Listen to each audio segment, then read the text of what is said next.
കൂട്ടുകാർക്കും history of ഇസ്ലാമിൻ്റെ മറ്റൊരു അധ്യായത്തിലേക്ക് ഹൃദ്യമായ സ്വാഗതം. ഇന്ന് നമ്മൾ ചർച്ച ചെയ്യുന്നത് വിശുദ്ധ പ്രവാചകൻ്റെ ജീവിതത്തിലുണ്ടായ വളരെ ദുഃഖകരമായ ഒരു സംഭവമാണ്. നമുക്കൊക്കെ അറിയാം വിശുദ്ധ പ്രവാചകൻ്റെ ത്വായിഫിലേക്കുള്ള യാത്ര. ത്വായിഫിൽ വിശുദ്ധ പ്രവാചകൻ പ്രബോധനം നടത്തുവാൻ വേണ്ടി പോവുകയുണ്ടായി. അബൂ ത്വാലിബ് മരിച്ചപ്പോൾ വിശുദ്ധ പ്രവാചകന് ഒരുപാട് ഉപദ്രവങ്ങൾ ഖുറൈശി ഗോത്രങ്ങളിൽ നിന്ന് നേരിടേണ്ടി വന്നു. അബൂ ത്വാലിബ് ഉള്ളപ്പോൾ പ്രവാചകന് ശക്തി ഉണ്ടായിരുന്നു. തൻ്റെ പിതൃവ്യനായ അബൂ ത്വാലിബ് പ്രവാചകനെ സംരക്ഷിക്കുമെന്ന്. പക്ഷേ അബൂ ത്വാലിബിൻ്റെ മരണശേഷം പ്രവാചകനെതിരെ ശത്രുക്കൾ ആക്രമിക്കുവാനുള്ള ധൈര്യം കാണിച്ചു.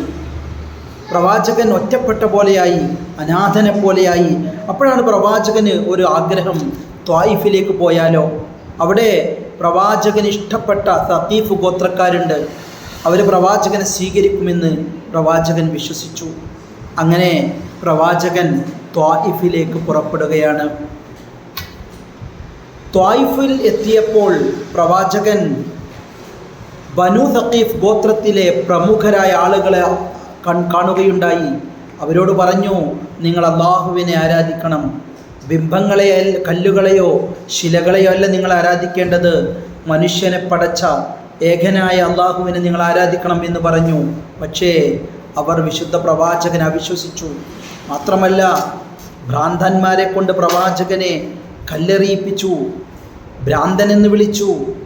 പ്രവാചകൻ പക്ഷേ പതറിയില്ല. അങ്ങനെ പ്രവാചകൻ്റെ ഭ്രാന്തന്മാരുടെ കല്ലേറുകൊണ്ട് പ്രവാചകൻ്റെ വിശുദ്ധമായ പാദങ്ങളിൽ നിന്ന് രക്തം ധാരധാരയായി ഒഴുകുമ്പോൾ പ്രവാചകൻ ഒരു മരച്ചുവട്ടിൽ ചെന്നിരിക്കുന്നുണ്ട്. അപ്പോഴും പ്രവാചകനെ അവർ വിട്ടില്ല.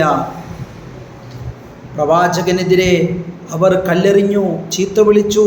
പക്ഷേ കാരുണ്യത്തിൻ്റെ നിറകുടമായ പ്രവാചകൻ, കരുണയുടെ മിനാരമായ പ്രവാചകൻ, ക്ഷമയുടെ പര്യായമായ പ്രവാചകൻ ഒന്നും പറഞ്ഞില്ല. പകരം എല്ലാം അല്ലാഹുവിൽ ഭരമേൽപ്പിച്ചു. വിശുദ്ധ പ്രവാചകൻ പ്രാർത്ഥിച്ചു, അല്ലാഹുവേ ഇലൈക അഷ്കു, ഞാൻ നിന്നോട് പരാതിപ്പെടുന്നു.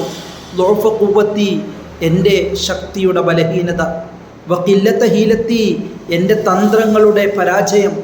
വഹവാനി അലന്നാസ്, ജനങ്ങൾക്കിടയിലൊക്കെ അല്ലാഹുവേ ഞാൻ നിന്ദ്യനായി മാറിയല്ലോ.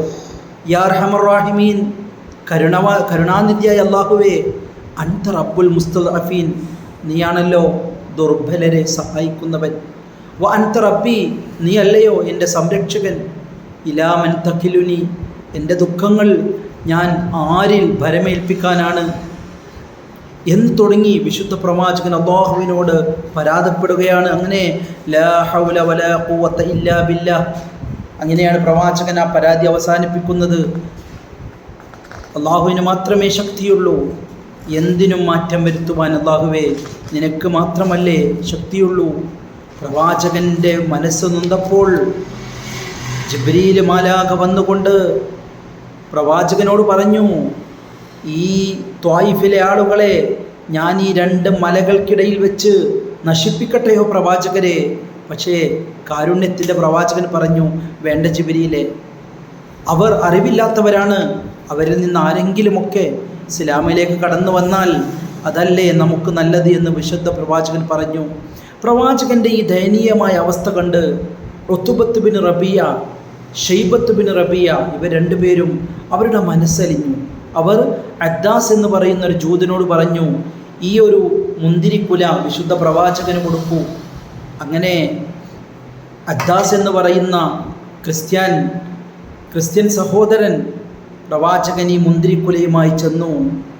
പ്രവാചകൻ്റെ ഈ സ്വഭാവ മഹിമയും പ്രവാചകൻ്റെ ഈ ഓറയും ഈ പ്രവാചകൻ്റെ ഈ ഒരു വ്യക്തിപ്രഭാവവും പ്രവാചകൻ്റെ ഈ ഈമാനികമായിട്ടുള്ള ആ തേജസ്സുമൊക്കെ കണ്ടപ്പോൾ ഈ ക്രിസ്ത്യാനിയായ അദ്ദാസ് മുസ്ലിമായി. ഇങ്ങനെയാണ് വിശുദ്ധ പ്രവാചകൻ്റെ ത്വായിഫിലുള്ള അനുഭവം എന്ന് പറയുന്നത്.